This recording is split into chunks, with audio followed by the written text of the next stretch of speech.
আপনি যদি স্বাভাবিকভাবে চিন্তা করেন, আওয়ামী লীগ জিতেছে, 24-এ একটা নির্বাচন হয়েছিল, সেটা অবৈধভাবে আওয়ামী লীগ জিতেছে। এখন সে যদি ক্ষমতায় থাকতো 5 বছর, তাহলে সে কতদিন ক্ষমতায় থাকতো আপনিই বলেন।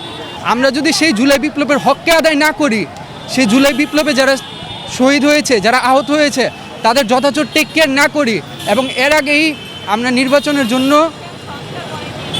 প্রপাগান্ডা শুরু করি, তাহলে অবশ্যই দেশের ক্ষতিই হবে। এটাতে আমি কোনো উন্নয়ন তো দূরের কথা, এটাতে নর্মাল মানুষের যে স্বাধীনতা সেটাও হরণ হচ্ছে আমার কাছে মনে হয়।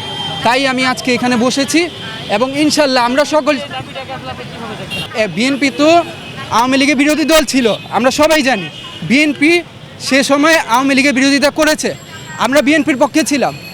কিন্তু যখন বিএনপি সত্য থেকে বিমুখ হলো, সত্য থেকে পিছপা হলো, তখনই আমরা বললাম যে না, এটা ঠিক হচ্ছে না, চাঁদাবাজি করা ঠিক হচ্ছে না এবং জনগণকে হ্যারেস করা ঠিক হচ্ছে না।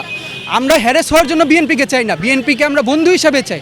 বিএনপি যদি বন্ধু হিসাবে আসতে পারে তাহলে আমাদের সাথে থাকবে, না হলে আমাদের সেকেন্ড আওয়ামী লীগ 2.0 কোনো প্রয়োজন নেই।